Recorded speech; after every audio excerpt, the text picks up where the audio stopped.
alguns colocam que ele deve ter respaldo na tradição, que a tradição é a garantia dele. E aí então aponta que o cristão deve se apoiar em doutrinas, uns, e outros dizem que deve se apoiar em dogmas, outros em dogmas e doutrinas.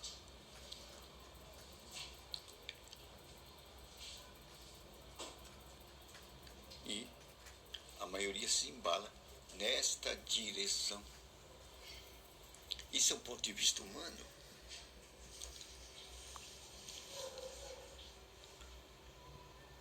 Fazendo do braço do homem a força do olhar, o condutor do homem.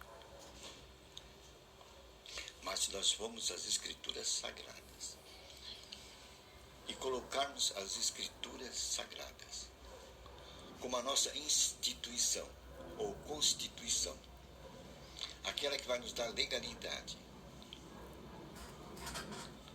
nós vamos encontrar os olhares de Deus.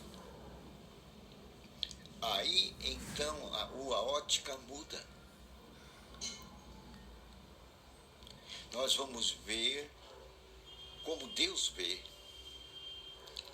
E é isso que importa para o cristão, para onde o cristão deve olhar. O cristão deve olhar para onde Deus vê. E o que Deus colocou para que o homem tivesse a sua visão, viste como Deus vê. Deus colocou a sua palavra. Então o lugar do nosso olhar para vermos como Deus vê não é a tradição. Não vamos nos apoiar em tradição de homens, mas sim nas Escrituras Sagradas. Aí está o fundamento legal do cristão, as Escrituras Sagradas. Agora, se o cristão quer ir mais a fundo, ele vai descobrir que existe o Espírito Santo.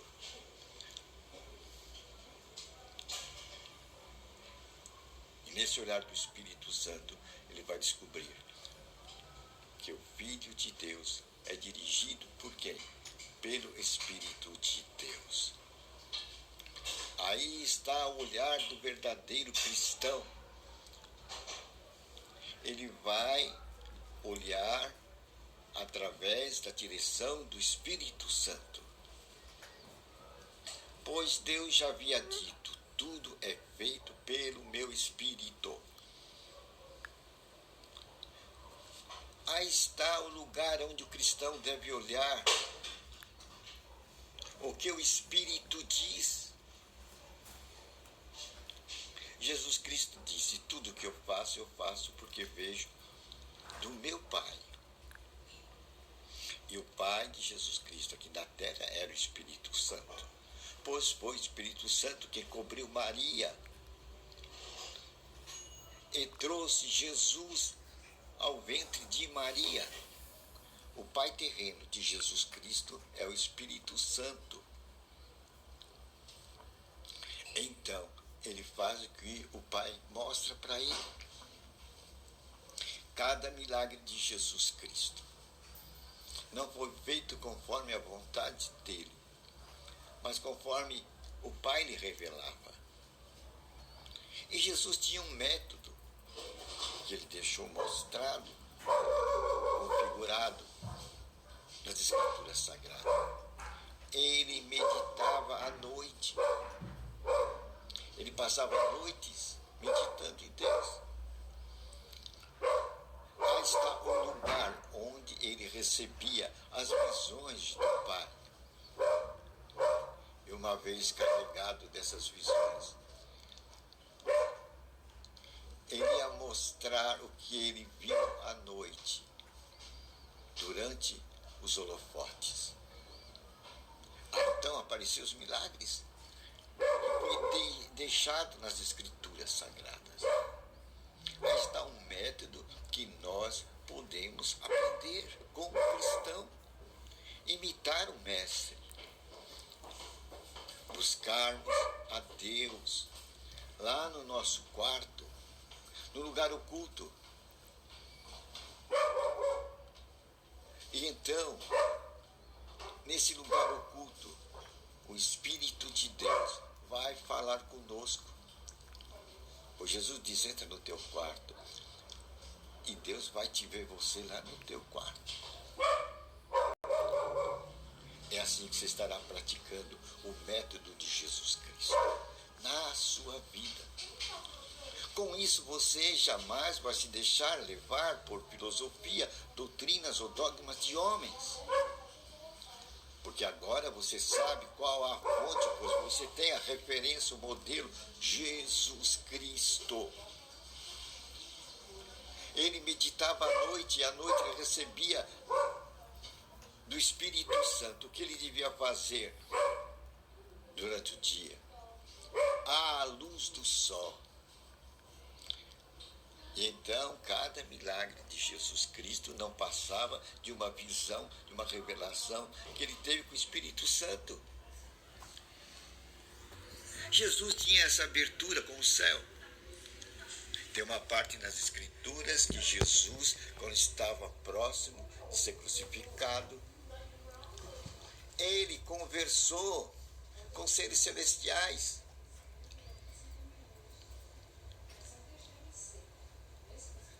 E ali ele falava da sua morte, o que ele iria passar.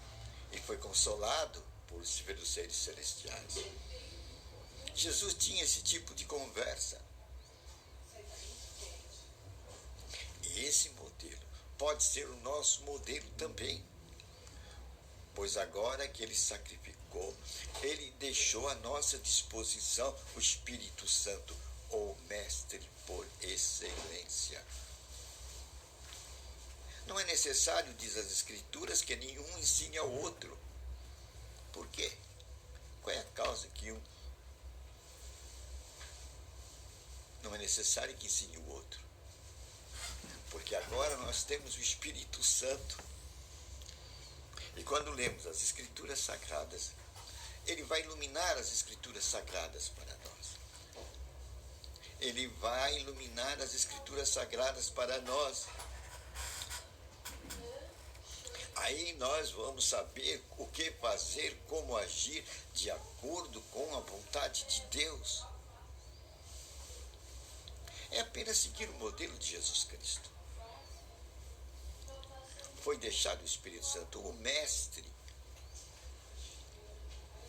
Com isso não precisa de outros ensinadores. Por isso, se você for no Apocalipse capítulo 5, versículo 10, você vai ver que você é visto por Deus como sacerdote.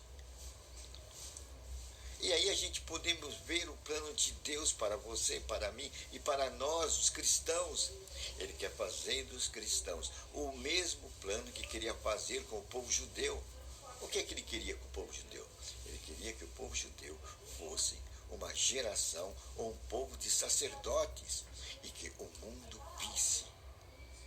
E esse povo mostraria Deus para a humanidade. Esse mesmo projeto dos judeus, Deus colocou para nós, os gentios, que aceitam a Jesus Cristo, que sejam sacerdotes. Você é um sacerdote. E se você ver no versículo 9 desse capítulo 5 de Apocalipse, você vai ver que você foi colocado no reino de Deus. Por quem? Pelo sangue de Jesus Cristo. Jesus te colocou no reino de Deus. Hoje o reino de Deus é chegado, disse Jesus Cristo.